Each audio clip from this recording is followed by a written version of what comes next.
Hey guys, this is Mukesh. कभी कभी आप लोगों को इंग्लिश में इस तरीके के सेंटेंसेस को बोलने पड़ते होंगे जहाँ पर आप लोग कहते होंगे तुमने मुझे गलत समझ लिया, या तुमने मुझे गलत समझा, उसने मुझे गलत समझ लिया, मैंने तुम्हें गलत समझ लिया या मैंने तुम्हें गलत समझा, मेरे फैमिली ने तुम्हें गलत समझ लिया या गलत समझा। तो ऐसे सेंटेंसेस को इंग्लिश में बोलने के लिए किस स्ट्रक्चर का यूज किया जाता है।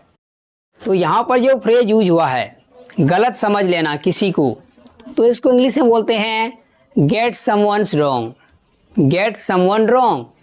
इसको स्ट्रक्चर को देखते हैं। सबसे पहले राइट करेंगे सब्जेक्ट।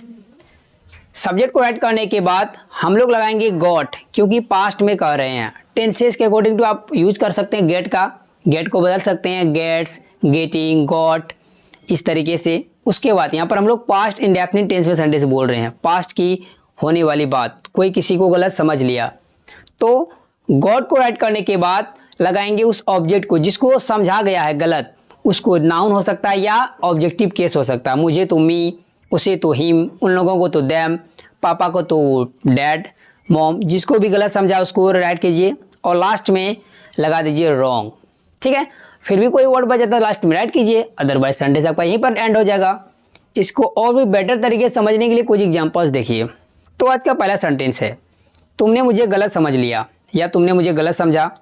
तो इस सेंटेंस के लिए बोलेंगे you got me wrong, you got me wrong. Next sentence उसने मुझे गलत समझ लिया या उसने मुझे गलत समझा। तो इस सेंटेंस के लिए बोलेंगे ही गॉट मी रॉन्ग। समझने वाला वो कैसे समझा मुझे, तो he got me wrong.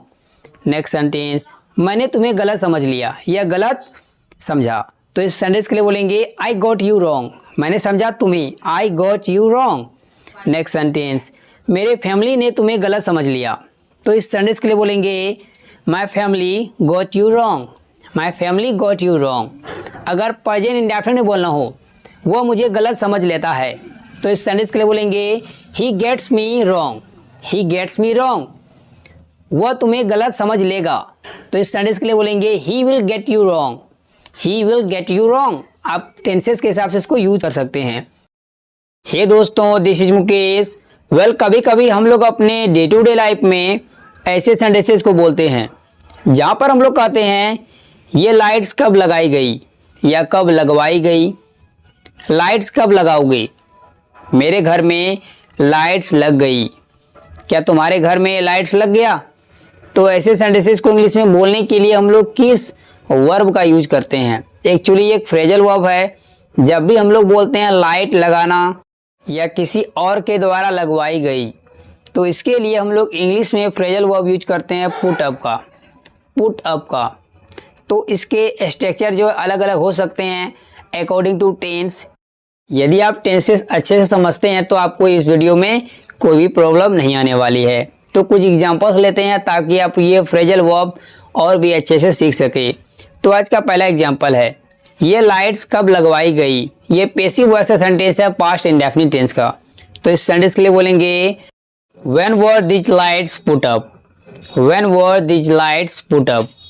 Next sentence light कब लगाओगे, सामने वाले को बोल रहे हैं। तो इस सेंटेंस के लिए बोलेंगे when will you put up the light, when will you put up the light.